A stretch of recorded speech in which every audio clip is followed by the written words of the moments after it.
জিব্রাইল, জাহান্নামের ভিতর থেকে আমি আল্লাহর কে যেন হান্নানু মান্নানু কয়ে ডাকতেছি। জিব্রাইল, তুমি একটু জাহান্নামের ভিতরে দেখো কে আমারে এইভাবে ডাকে। জিব্রাইল আমিন জাহান্নামের ভিতরে আয়া ঢুকবেন। ডাইনে বামে সামনে পিছনে চতুর্দিকে তিনি তাকাবেন, মানুষ তিনি দেখবেন না, শুধু একটা আওয়াজ শোনা যায়, আওয়াজ। জিব্রাইল বলবেন, আল্লাহ আমিও তো আওয়াজ শুনি কিন্তু মানুষ দেখি না। 1000 কোটি বছর জাহান্নামের আগুনে জ্বলার কারণে এই মানুষটার মানুষের আকৃতি নাই, এটা কয়লার টুকরা হয়ে গেছে, নাক মুখ হাত পা চেনা যায় না। জিব্রাইল কইব, আল্লাহ মানুষ তো দেখি না কিন্তু আওয়াজ তো শুনতে পাই। আল্লাহ তখন কইব, জিব্রাইল তুমি নিজে বের হয়ে আসো। জিব্রাইল আমিন জাহান্নাম থেকে বের হয়ে আসার পর আল্লাহ পাক তার নিজের কুদরতি হাত জাহান্নামের ভিতরে ঢুকায় দিবেন। ওই কয়লার টুকরা মানুষটা আল্লাহ পাক তার কুদরতি হাতের মধ্যে উঠাইয়া আবে হায়াতের পানি দিয়া ধুইয়া আল্লাহ জিজ্ঞেস করব, বান্দারে কেন আমারে ডাকতেছ? এ বান্দা, জাহান্নাম আমাকে ডাকার জায়গা না, আমাকে ডাকার জায়গা ছিল দুনিয়ার জগৎ। উলামায়ে কেরাম কত তোরে বুঝাইলো, ওলি আল্লাহরা কত তোরে ডাকলো, ওয়াজ নসিহতের আওয়াজ কত তোর কানে গেল, দাওয়াত ও তাবলীগের মেহনত তোর চোখের সামনে কত হইল। দুনিয়াতে একবার তুই আমাকে ডাকবার সময় পাইলি না, দুনিয়াতে আমাকে ডাকার সুযোগ তোর হলো না, অথচ আমাকে ডাকার জায়গাটা ছিল দুনিয়ার জগৎ। দুনিয়াতে যে আমাকে একবার আল্লাহ করে ডাক দেয়, আমি 70 বার জবাব দেই। 70,000 বছর একটা মানুষ মূর্তির সামনে বসে বসে শুধু ইয়া সনামু ইয়া সনামু ইয়া সনামু করছে, ও মূর্তি করছে, একদিনও মূর্তি জবাব দেয় না। হাদিস শরীফ আল্লাহর নবী বলেন, একদিন তার মুখ থেকে বের হয়েছে ইয়া সমাদু, ভুলে বের হয়েছে সমাদ, বলতে চেয়েছিল সনাম। সনাম শব্দের অর্থ হলো মূর্তি, আর সমাদ হলো আমার আল্লাহর একটা গুণবাচক নাম। পবিত্র কোরআনের ভিতরে আল্লাহর এই সমাদ নামটা শুধু এক জায়গার মধ্যে এসেছে। 30 পারা কোরআনের মধ্যে সমাদ নাম শুধু এক জায়গায় এসেছে, আর সেই জায়গাটা হলো কুল হুয়াল্লাহ সূরা, সূরা ইখলাস। কুল হুয়াল্লাহু আহাদ আল্লাহুস সামাদ লাম ইয়ালিদ ওয়া লাম ইউলাদ ওয়া লাম ইয়াকুল লাহু কুফুয়ান আহাদ। সামাদ শব্দের অর্থ হলো যার কাছে সবাই চায় কিন্তু তিনি কারো কাছে চাইতে হয় না। এত সুন্দর, এত সুন্দর আমার আল্লাহর একটা সিফাতির নাম সামাদ, যার কাছে সবাই চায় কিন্তু তিনি তারও কারো কাছে চান না। 30 পারা কোরআনের মধ্যে সামাদ কয় জায়গা আসছে বলেন? কয় জায়গায়? সেটা কোন জায়গা? সূরা ইখলাস। যেই মাত্র কয় ইয়া সামাদু, ভুলে ভুলে মুখ থেকে বের হয়েছে, ইচ্ছাকৃত না। আল্লাহর নবী বলেন, যেই কয় ইয়া সামাদু, সাথে সাথে আল্লাহ তার ডাকে জবাব দিয়া দিছেন। আল্লাহ বলে, লাব্বাইক ইয়া আবদি লিমা দাউতানি। আল্লাহ পাক তখন বলতেছে, বান্দা কেন আমারে ডাক দিছো? এই যে আমি আল্লাহ হাজির। মায়ার নবী বলে, লোকটার সাথে সাথে সেজদায় পড়ে গেল, তওবা শুরু করলো, চোখের পানি ধরে কাঁদতে লাগলো, আর বলতেছে, মালিক 70 বছর যাবত আমি আমার দেবতারে ডাকলাম, একদিনও দেবতায় জবাব দিল না। আজকে ভুলে তোমার নামটা বলছি, তুমি জবাব দিয়ে দিছো। এজন্য আল্লাহ হাসরের মাঠে জাহান্নামী ওই মানুষটারে বলবে, বান্দা দুনিয়াতে আমারে একবার ডাকলে তোর ডাকে 70 বার আমি জবাব দেই। জবাব যে দেই তুমি এটা দুনিয়াতে যদি নাও শোনো, হাসরের মাঠে মানুষ যখন আমল নামা দেখবে তখন অনেক আমল দেখবে যে আমলটা সে নিজে করে নাই। বলবে, আল্লাহ আমি তো এই আমলটা করি নাই, এটা কেমনে আইলো? আল্লাহ কইব, বান্দা তুমি আমারে অমুক সময় ডাক দিছিলা, অমুকটা তুমি চাইছিলা, দুনিয়াতে তুমি যা চাইছো আমি তোমারে তা দেই নাই। আমারে ডাক দিয়ে তুমি যা চাইছো তোমারে তা দেই নাই। তুমি মনে করছো তোমার ডাক আমি শুনি নাই, কিন্তু না বান্দা, তোমার প্রত্যেকটা ডাক আমি শুনছি, আর প্রতিটা ডাকের বদলা আমল নামায় আমল যোগ করে দিছি। হাদিস শরীফে নবী বলেন, ওই লোকটা তখন আফসোস করবে, হায় রে দুনিয়াতে আমার একটা ডাকও যদি কবুল না হইতো, সব ডাক যদি আল্লাহ আমার আজকে আমল নামায় দিয়ে দিত। আমরা আজকে যেমন দুনিয়াতে নগদ চাই, নগদ নগদ, দুনিয়ার কোনো কিছু চাই, দুনিয়ার ধন দৌলত চাই, সন্তান চাই, যাই চাই, যদি আমরা না পাই মনে করি আল্লাহ আমার ডাক শুনলো না। কিন্তু হাসরের মাঠে আমল নামায় অতিরিক্ত নেকি দেখার পর কইব, হায় দুনিয়াতে আমার একটা দোয়াও যদি কবুল না হইতো, সব দোয়া যদি আল্লাহ আজকে হাসরের মাঠে আমল নামায় দিয়া দিত, কত ভালো হইতো, কত উত্তম হইতো। আফসোস করবে, আফসোস। ভাইরা বন্ধুরা, এজন্যই এই লোকটার আল্লাহ পাক কইব, বান্দা এরপর আছে ঠিক আছে, বল দেখি কেন তুই আমারে ডাকতেছ, কেন ডাকতেছ এবার বলো। তখন কইব, আল্লাহ আমল নাই, আমল নাই, এজন্য আজকে জাহান্নামের আগুনে জ্বলতেছি মালিক। কিন্তু মালিক ইমানটা তো আছে। দুনিয়াতে আলেম ওলামার জবানে শুনছিলাম, তোমার একটা নাম হলো রহমান, তোমার একটা নাম হলো রহিম, তুমি দয়ার সাগর। আল্লাহ হাসরের মাঠে আজকে জাহান্নামে হাজার কোটি বছর আমি জ্বলতেছি, আমি তোমার একটু দয়া চাই, মায়া চাই। আল্লাহ আমি বলি না আমারে জাহান্নাম থেকে তুমি বের করে দাও, জাহান্নাম থেকে তুমি তুলে দাও, এটা বলি না, কারণ আমার এই সাহস নাই, আমার আমল নাই। কোন সাহসে বলি? আমার তো আমল নাই, কোন উসিলায় বলি তুমি আমারে মাফ করো, কোন উসিলা আমার জীবনে নাই। কিন্তু মালিক শুনেছি তোমার নাম রহমান, তোমার নাম রহিম, ওই রহমান নামের খাতিরে জাহান্নামের নিচ থেকে উপরে উঠাইয়া একটু দরজার পাশে যদি রেখে দিতা, তুমি তো রহমান, তুমি তো রহিম। আল্লাহ পাক রব্বুল আলামিন তখন বলবে, বান্দা তুমি ঠিক শুনেছো, আমি আল্লাহর নাম রহমান, আর আমার দয়া মায়া হাসরের মাঠে 99 গুণ আমার হাতে আছে।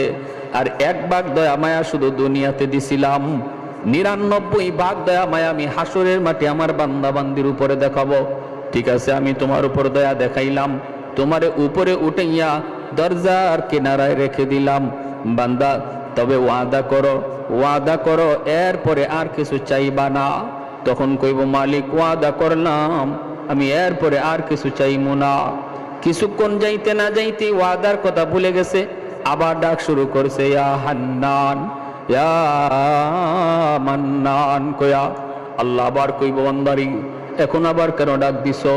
কয়, মালিক তুমি তো আমার দরজার পাশে রাখছো, এই জায়গাটা যেমন দরজার পাশ, ওই জায়গাটাও দরজার পাশ, তুমি আমার এই পাশে না রাইকা ওই পাশে তো রাখতে পারো, তোমার নাম তো রহমান।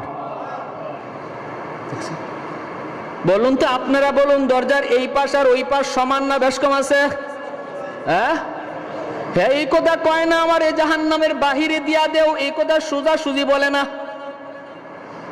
একটু বুদ্ধি করে কয়, আল্লাহ আমারে যেখানে রাখছো এটা তো দরজার পাশ, ওই জায়গাটাতেও তো দরজার পাশ, এই পাশে না রাইকা ওই পাশে একটু রেখে দাও, তুমি তো পারো, তোমার নাম তো রহমান, তুমি যা করবা কারো কাছে জবাব দিতে হয় না। আল্লাহ পাক রব্বুল আলামিন তখন বলবে, বান্দা আমি সব পারি, ঘুরায় বলো কেন, সোজা ভাষায় বলো। আল্লাহ তুমি তো সব বুঝছই।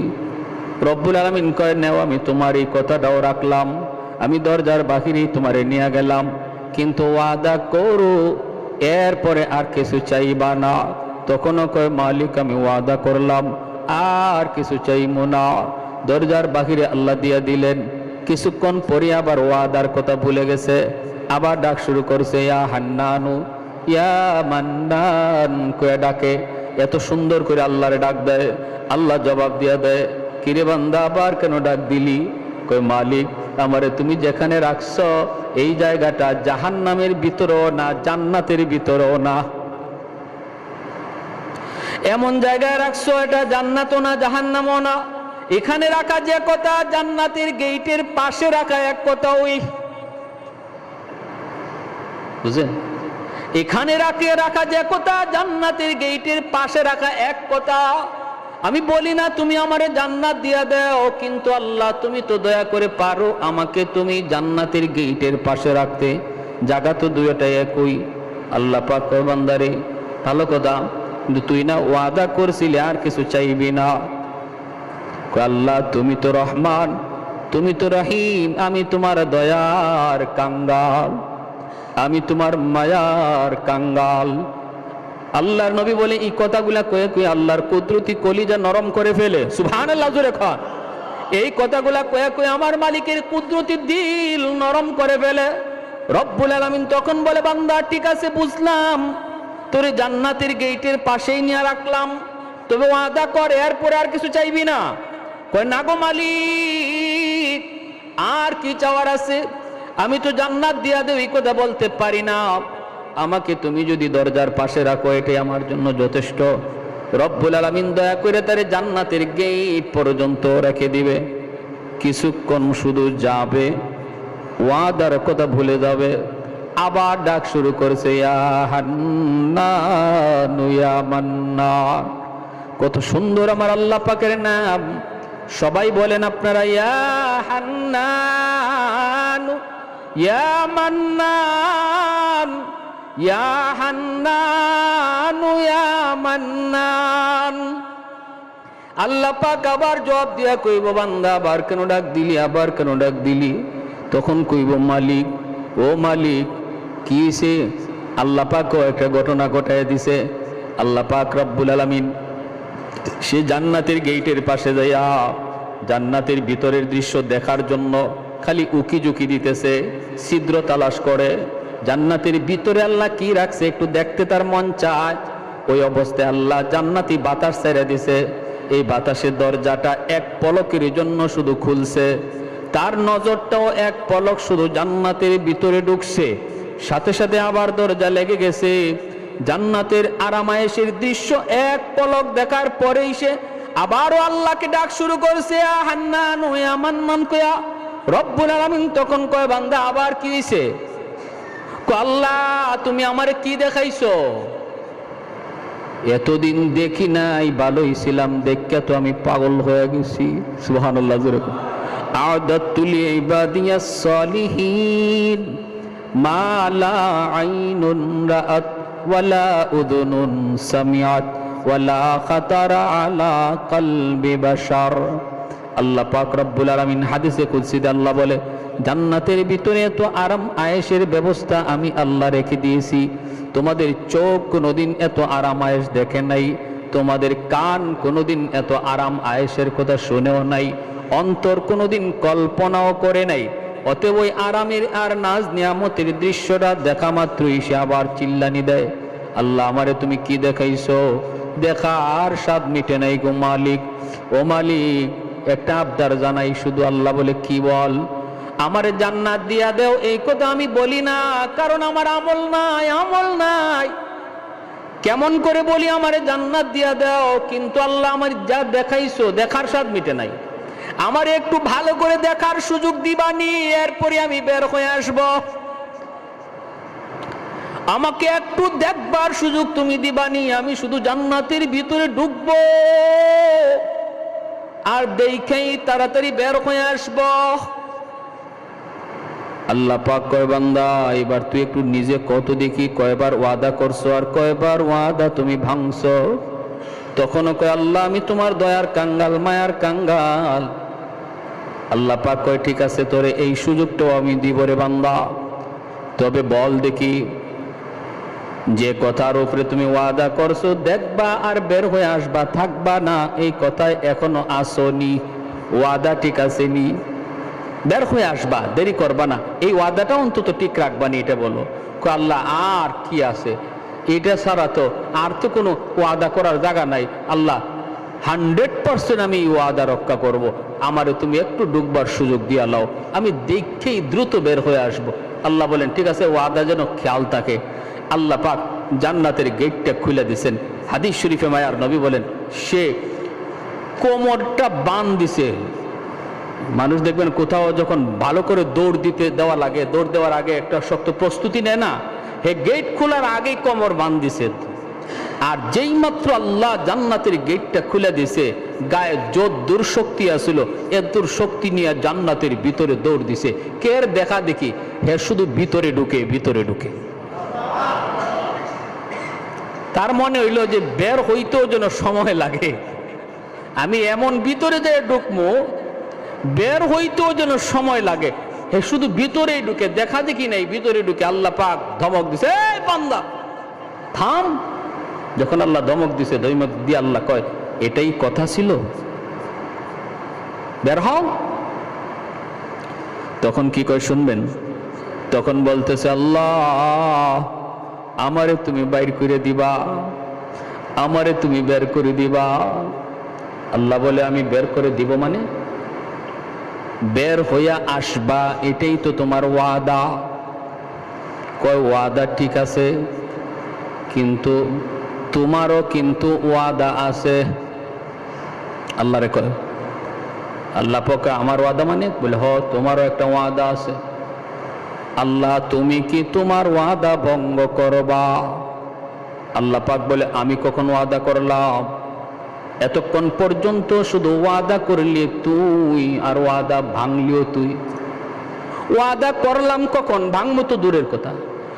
কয় কি শুনবেন? কয় আমার সাথে ওয়াদা করো নাই, কিন্তু কোরআনের মাধ্যমে তুমি ওয়াদা করেছো, আলেমদের জবানে শুনেছি, যারে তুমি একবার জান্নাতের ভিতরে ঢুকাইবা আর বের করবা না। আর একটু আস্তে কোন সুবহানাল্লাহ, আর একটু জোরে সুবহানাল্লাহ। ও মালিক এটা কি তোমার ওয়াদা না? জান্নাতের ভিতরে একবার যারে ঢুকাইবা আর বের করবা না। জাহান্নামীরে তুমি জান্নাতে দিবা, কিন্তু কোন জান্নাতীরে জান্নাত থেকে বের করে আর জাহান্নামে দিবা না, এটা তোমার ওয়াদা নি? কও। আল্লাহ পাক কই আমার এই ওয়াদার খবর তুই জানলে কেমনে? কয় মালিক ওয়াজে গিয়া না বসলো, কানটা খাড়া রাখছিলাম, হুজুরে কি কয় এই কথাটা মনে আছে। আল্লাহ কই বান্দা যা শুনছো ঠিক শুনছো, এটা আমার ওয়াদা। আমি আল্লাহ যারে একবার জান্নাত দিয়ে দে আর জান্নাত থেকে বের করি না।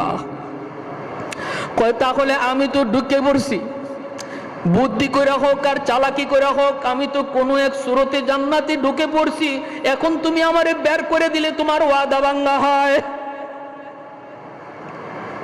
আল্লাহর নবী রহমতের নবী বলেনি, তার এই কথাটা শুনে আল্লাহ পাক একটা কুদরতি হাসি দিছে। আল্লাহ পাক কুদরতি হাসি দিয়া কয় বান্দা চালাকিটা তো কম করলি না, বুদ্ধিটা তো কম করলি না, বুদ্ধিটা কম করলি না। আর তার এই কথা শুই না আমার নবী রহমতের নবীও হাসছেন, সাহাবীরাও এই জায়গায় এসে হাসছেন। আপনারা যেমন এই তার কথাটা শুই না মুস্কি হাসছেন, নবীও হাসছেন, সাহাবীরাও হাসছেন। সাহাবীরা জিজ্ঞাসা নবী গো আপনি হাসলেন কেন? আল্লাহ নবী কয় হাসমু না, জিব্রাইল যখন আমার এই ঘটনা শোনায় আমি দেখি জিব্রাইলও হাসতেছে। আমি জিব্রাইলকে বললাম জিব্রাইল তুমি হাসো কেন? কই জিব্রাইল কই মগনবীজি আমি কি বলবো, আল্লাহ নিজেই হাসছে। আমার কথা কি বলবো, আল্লাহ নিজেই তো হাসি দিচ্ছে। এজন্য ইসলামে কান্নার সাথে হাসিও আছে, হাসিটাও ইবাদত যদি শরীয়তের ভিতরে হয়, ঠিক কি না? ইসলামী বিনোদন তো ইবাদত যদি সেটা শরীয়তের ভিতরে হয়। ভাইরা বন্ধুরা, আমার নবী নিজেও বিনোদন করেছেন। ফাঁকিতে একটা ঘটনা বলি, মনোযোগ আছে আপনাদের? চলবে কিছু কথা চলবে? আল্লাহ নবী একদিন সাহাবায়ে কেরাম নিয়ে খেজুর খাইতে বসছেন, নবীর একটা হাসির কথা শোনাই। আল্লাহর নবী খেজুর খাইতে বসছেন, মাঝখানে খেজুরের স্তূপ, গোল হয়ে বসছেন সাহাবায়ে কেরাম। মায়ার নবীও বসছেন, নবীর পাশেই বসছেন নবীজির জামাতা, মেয়ের জামাই হযরত আলী রাদিয়াল্লাহু তাআলা আনহু। নবীর কোন মেয়ের জামাই? খাতুনে জান্নাত ফাতেমা রাদিয়াল্লাহু তাআলা আনহার স্বামী হযরত আলী, ইনি আল্লাহ নবীর পাশে বসছেন। তাহলে বোঝা গেল শ্বশুর জামাই পাশাপাশি বসা যায় তো? আপনাদের এলাকায় আছে না? শরম লজ্জা এটা কোনো শরমের বিষয় নয়। শরম হলো শালীর পাশে বসা, এখানে ভেজাল বাড়ে, ঠিক কিনা? এটা হারাম। শ্বশুরের পাশে বসা এটা কোনো শরমের বিষয় নয়। নবী পাশে বসাইছেন, শ্বশুর জামাই পাশাপাশি বসা। এবার শুনেন, সবাই খেজুর খাইতেছেন, মাঝখান থেকে একটা একটা করে খেজুর নিয়ে খাইতেছেন। নবী বলতেছেন খেজুর খাওয়ার, খেজুরের বিচি যার যার সামনে রাখো। আর আমি কিছু নসিহত করি, মাসালা বলি, মাসালাটা মনোযোগ দিয়ে শোনো। সাহাবায়ে কেরাম খেজুর খাইতেছেন, নবী দ্বীনের আলোচনা করেন। আল্লাহ নবীর আলোচনা শুই না, তারা তো আলোচনা শোনার দিকে মন দিয়ে দিছেন আর খেজুর খাইতেছেন, আলোচনা শুনতেছেন। আলোচনা শেষ, খেজুর খাওয়াও শেষ। এইবার নবী বলেন, আমি তো দ্বীনের আলোচনা করলাম, দেখলাম না কে কি পরিমাণ খাইলো। এখন তো একটু বোঝা দরকার কে কি পরিমাণ খেজুর খাইছি, কে কি পরিমাণ খেজুর খাইলো একটু বোঝা দরকার। সাহাবায়ে কেরাম বলে, নবী গো কেমনে বুঝবো? খেজুর তো পেটে চলে গেছে, বুঝবো কেমনে কে বেশি খাইছে কে কম খাইছে? নবী বলে, না না, খেজুরের বিচি দেখলেই বোঝা যাবে, বিচি দেখলেই। এদিকে ঘটনা করছে কি, সবাই খেজুর খাইয়া যার যার সামনে বিচি রাখে, আর আল্লাহ নবী খেজুর খাইয়া বিচি নিজের কাছে না রাখিয়া জামাইয়ের কাছে রাখতেছেন। পাশে কে বুঝছে? নবী খেজুর খাইতেছেন ঠিক, কিন্তু বিচি নিজের কাছে না জামাইয়ের কাছে। নবী বলে, খেজুরের বিচি দেখলে বোঝা যাবে কে কি পরিমাণ খেজুর খাইছে। কিছু মানুষ আছে এমন, দেখবেন খাওয়ার তালে পইরা, খানা খাইলে পরে সে কথা কইলে খানা খাইতে পারে না। আবার কিছু মানুষ আছে তুমি কথা যাই কও হের খানা আটকে না, ঠিক না? তুমি গল্প করো আর যাই করো তার খানা কিন্তু ঠিক আছে, মেশিন ঠিক আছে। আর কিছু মানুষ আছে কথা বললে খানা বন্ধই রাখে, পারে না। আল্লাহ নবী বলে, তাহলে এখন তো কথা চলছিল, এবার বোঝা দরকার কে কি পরিমাণ খাইলো। সাহাবীরা কয়, নবী গো কেমনে? নবী কয়, বিচি দেইকা। সব সাহাবী যার যার সামনের দিকে তাকায়া বিচি দেখতেছেন। না না, বিচি যার যার ঠিকই আছে, মিল মতো আছে। একজনে আরেকজনের দিকে তাকায়া, যেই মাত্র হযরত আলী রাদিয়াল্লাহু তাআলা আনহুর দিকে সবাই নজর দিছেন, দেখেন ইন্না লিল্লাহ, আলীর সামনে ডাবল বিচির স্তূপ জমা হয়ে আছে, বিশাল স্তূপ। সাহাবায়ে কেরাম একজন আরেকজনের দিকে তাকায়, চোখ বড় বড় করে, কিরে আলী যে এত বড় খাদক, এটা তোমরা আগে জানি না? সে তো আমাদেরকে কথার তালে ফালাইয়া সে তার খাওয়ান ঠিক রাখছে। আলী তো বহুত বড় খাদক। আল্লাহর নবী ইচ্ছা করে শরমটা দিছেন জামাইরে। হযরত আলী নিজের সামনের দিকে তাকায়া বেকুব হয়ে গেছেন, একদম বেকুব। হযরত আলী ভাবতেছেন, ইন্না লিল্লাহ, আমি তো এত খেজুর খাই নাই। আর সাহাবীরা মনে করতেছে, বুঝছি আলী আমরা খাইছি কথার ফাঁকে ফাঁকে একটা কইরা, আর হে দুইটা কইরা মারছে, নাইলে তো বিচি এত হওয়ার কথা না। হযরত আলী ভাবতেছেন যে আমি তো এত খেজুর খাইলাম না, বিচি আসলো কোত্থেকে এত? আর সব সাহাবী বড় বড় চোখে হযরত আলীর দিকে তাকাইতেছেন। হযরত আলী তো শরমে পড়ে গেছেন, লজ্জায় পড়ে গেছেন। এখন হযরত আলী বিষয়টা বুঝার জন্য চোখটা খালি নজর দিয়ে দেখেন শ্বশুরের সামনে বিচি একটাও নাই, মানে মায়ার নবীর সামনে বিচি। এইবার আলী তো বুদ্ধিমান, নবী কয়, আনা মাদিনাতুল ইলমি ওয়া আলিয়্যুন বাবুহা, আমি ইলমের শহর আর আমার আলী হলো ওই শহরের দরওয়াজা। আলী কি কম চালাক? আলী তো বুঝছেন, আচ্ছা আমার শ্বশুর তো এখানে আমার একটা শরম দেওয়ার বাউ করছেন, ঠিক না? আমার একটা লজ্জায় ফেলাইছেন, ইচ্ছাকৃত। বাঁচবেন কেমনে? হযরত আলী বলেন, ইয়া রাসূলুল্লাহ, আমার একটা কথা আছে। কি কথা? কথা হলো বিচি দেখে বোঝা যাবে কে কি পরিমাণ খাদক, কথা ঠিক। কিন্তু আমার কথা হলো, যে খেজুরের সাথে বিচি সহ খাইছে সে কত বড় খাদক। যার সামনে খেজুর খাইছে অথচ বিচি নাই, তাহলে বোঝা গেল ইনি বিচি সহ খাইছেন, ইনি কত বড় খাদক। সাহাবায়ে কেরাম সবাই হাসিয়ে দিয়েছেন, হাসিয়ে বলতেছে, ও এখানে তো শ্বশুর জামাই ঠেলাঠেলি চলছে। আল্লাহ রাসূল মুস্কি হাসিয়ে বলে, আলী আমি সত্যি বলেছি তুমি ইলমের দরওয়াজা। সুবহানাল্লাহ কর। তুমি ইলমের শহরের দরওয়াজা, না মাদিনাতুল ইলমি ওয়া আলিয়্যুন বাবুহা। দেখেন কত সুন্দর একটা মজাক করেছেন, কৌতুক করেছেন আল্লাহর নবী।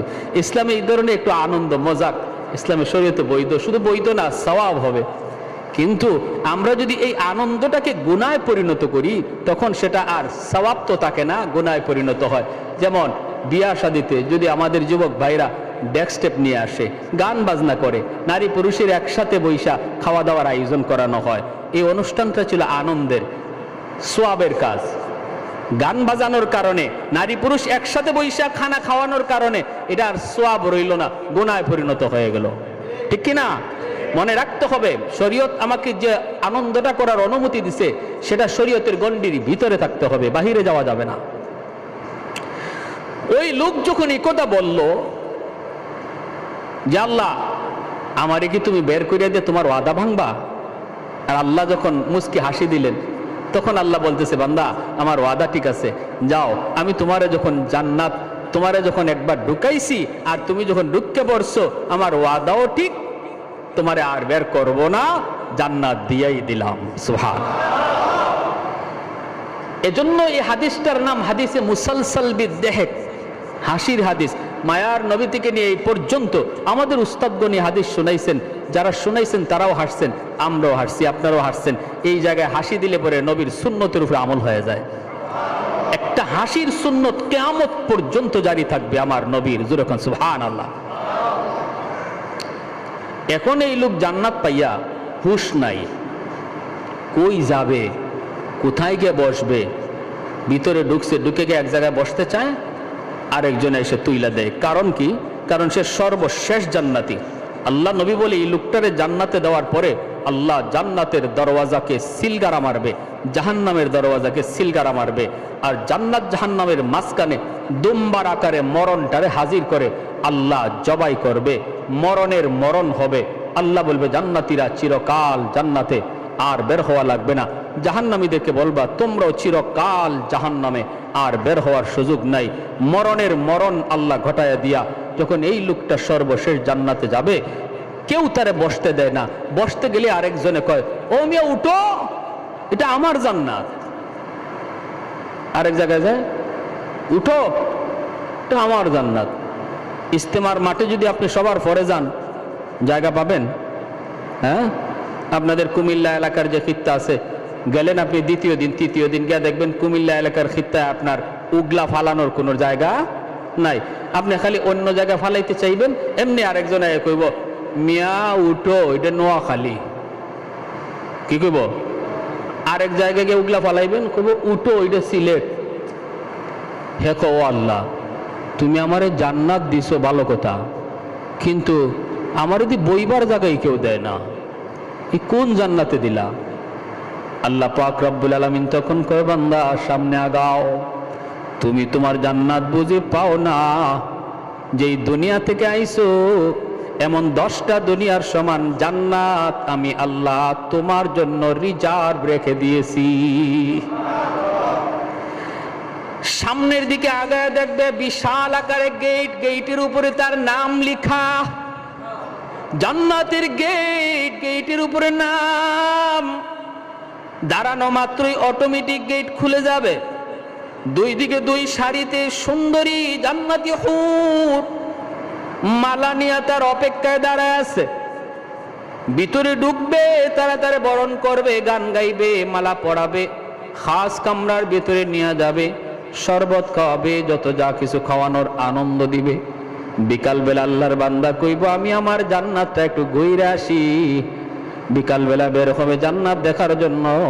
মহলটা থেকে বের হয়ে দেখবে আনারের বাগান, ডালিমের বাগান, আপেলের বাগান। মায়ার নবী বলেন, আল্লাহ তার কোরআনে সূরা ওয়াকিয়া সূরা রহমানে বলেছেন, হাতের নাগালে আপেলের বাগান, হাত দিয়া পাইরা পাইরা ফল খাবে। একটু দূরে যায় দেখবে একটা লেক, পানির লেক, জান্নাতের ওই বাগানের ভিতর দিয়া পানির লেক গেছে। এই লেকটার পারে বৈশা মাছ দেখতেছে, মাছ এত সুন্দর স্বচ্ছ পানি, স্বচ্ছ পানি। এই পানির ভিতরে সোনালী রঙের, রূপালী রঙের মাছ। বৈশা বৈশা বলবে, এত সুন্দর মাছ, না জানি খাইতে কত মজা। নবী বলেন, সাথে সাথে আল্লাহ মাছের জবান আল্লাহ খুলে দিবেন।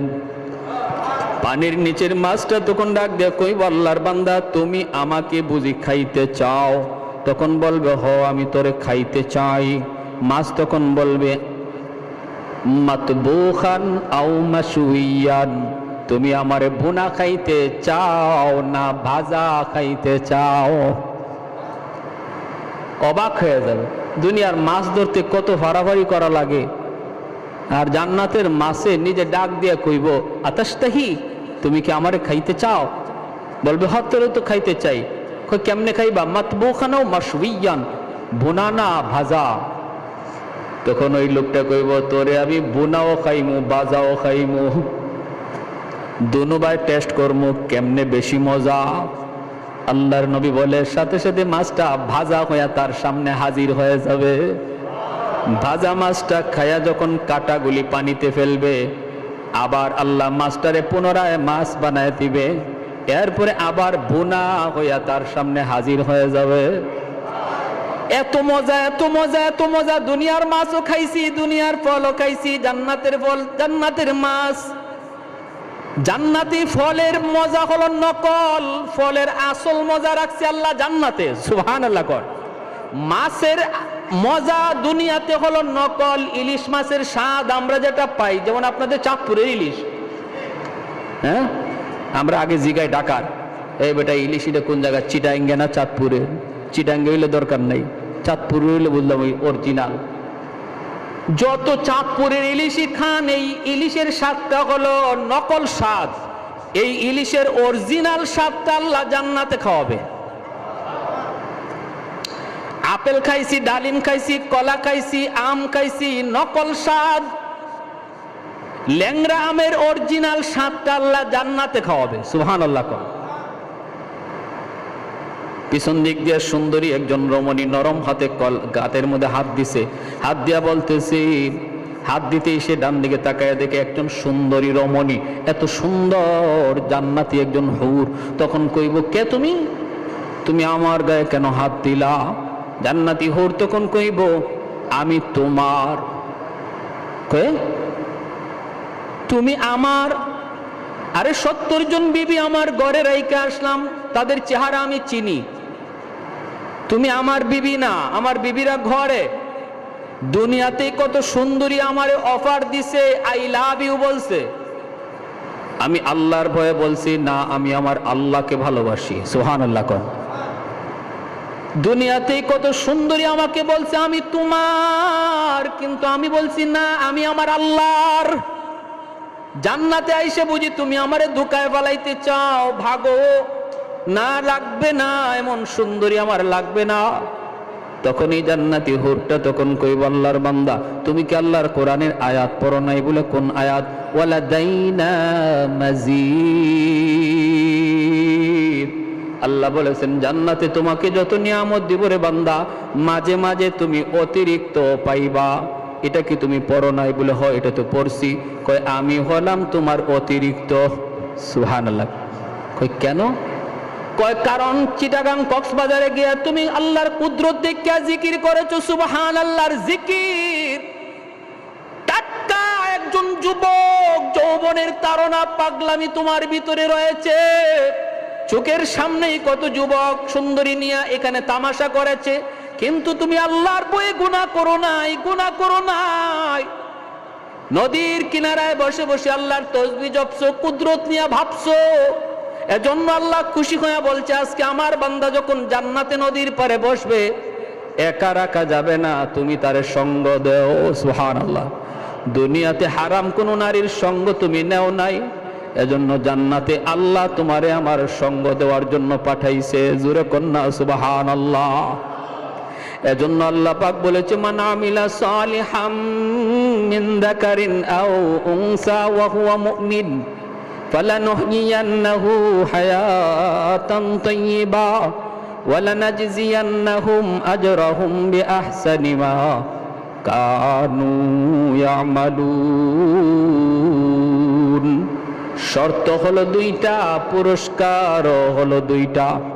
একটা পুরস্কার দুনিয়াতে নগদ, আরেকটা পুরস্কার আখিরাতে বাকি। আমাদের নগদের উপরে যেমন বিশ্বাস, বাকির উপরও কার কার বিশ্বাস আছে? হাত উঠে একটু আল্লাহরে দেখা। আল্লাহ তুমি প্রতিটা হাতকে কবুল করো। কি করতে হবে? ইমানটা বেজাল্লা ইমান না, নির্ভেজাল ইমান। আমলটা ভেজাইলে আমল না নির্ভেজাল আমল? এর জন্য কি নিজে নিজেই নির্ভেজাল চিনবো, না আলেম উলামার কাছে যাওয়া লাগবে? খাঁটি আল্লাহওয়ালাদের কাছে যাওয়া লাগবে, খাঁটি উলামায়ে কেরামের সোহবতে যাওয়া লাগবে। গেলে পরে নির্ভেজাল ইমানও শিখবো, নির্ভেজাল আমলও শিখবো, ঠিক কিনা? নিজে নিজে যদি চিন্তা করি বের করার, কখনো বের হবে না। এজন্য আল্লাহ নবী বলেছেন, আলাইকুম বিমুজালাসাতিল উলামা ওয়া ইস্তিমাই কালামিল হুকামা ফাইন্নাল্লাহ তাআলা ইউহয়িল কলবাল মাইয়িতা বিনূরিল হিকমা কামা ইউহয়িল আরদাল মাইতাতা বিওয়াবিলিল মাতার। নবী বলে, উম্মত শেষ জামানায় নিজে নিজে চলার চেষ্টা করবা, ফিতনায় পড়ে যাবা। কারণ চতুর্দিকে ডাকাত তোমার দিকে ধেয়ে আসতেছে, তোমার ইমান ডাকাতি করার জন্য, আমল ডাকাতি করার জন্য। কেউ তোমার হাদিসের কথা বইলা বলবে আমরা হাদিস লই আইছি, কেউ কইব আমরা কোরআন লই আইছি, কত কিছু লই আইব। কেউ সুরত বানাইবে একদম কামেল, ফিরে কামেল, এমন সুরত নিয়ে আসবে, তুমি ধোঁকায় পড়ে যাবা। অতএব তুমি নিজে নিজে চলার চিন্তা করো না। শেষ জমানায় নবী কয়, আমার হক্কানি উলামায়ে কেরামের সাথে সম্পর্ক রেখে চইল, তাহলে ডাকাত তোমার কাছে আসবে না, ভয় পাবে। কারণ সে দেখবে তোমার সম্পর্ক একজন আল্লাহওয়ালার সাথে, ঠিক কিনা ভাই? জোরে কোন? ডাকাত ভয় পাবে তোমার সম্পর্ক আল্লাহওয়ালার সাথে, তোমার সম্পর্ক মসজিদের ইমামের সাথে, তোমার সম্পর্ক মসজিদের মুয়াজ্জিনের সাথে, তোমার সম্পর্ক মাদ্রাসার একজন উস্তাদের সাথে। ডাকাত ভাববে আমি কিছু বললেই জায়গা মতো কয়ে দিব, পৌঁছে দিব। সে তো আমার এইভাবে কয়, সে কয় আমার নামাজ হয় না, সে কয় আমার এই হয় না, সে কয় আমি আমার এইভাবে কি করলে কি হয় না, হাত বাঁধলে হয় না, কত তামসা সব বলে দিবে আলেমকে, সব বলে দিবে শাইখুল হাদিসকে, সব বলে দিবে মুফতি সাহেবকে। তখন তো মুফতি সাহেব বলবে ওরে ধরে নিয়ে আয়। যদি খালি একজন আলেম কয় যাচ্ছে ওরে নিয়ে আসো, তখনই দেখবেন ওদের পায়জামা গরম হয়ে যায়, ঠিক না? তখন আর দাঁড়ে কাছে নাই। আপনারে যত বুদ্ধি দিবে, আপনি জবাব না দিয়ে শুধু বলবেন আচ্ছা ঠিক আছে চলো হুজুরের কাছে যাই, চলো একটু মুফতি সাহেবের কাছে যাই, তখনই দেখবেন খুব আমার একটা পেটে কামড় দিছে, আমি বাথরুম সাইডে আসি, ঠিক না? ঠিক না? খুব আমি বাথরুম সাইডে আসি। সাবধান। এজন্য আল্লাহ নবীর কথা মতো আমরা শেষ জমানায় এসেছি, ফিতনার জমানায়, চতুর্মুখী ফিতনা। নিজে নিজে চলবো না খাঁটি আল্লাহওয়ালাদের সহবতে থাকবো? আল্লাহওয়ালাদের সহবতে থাকবো।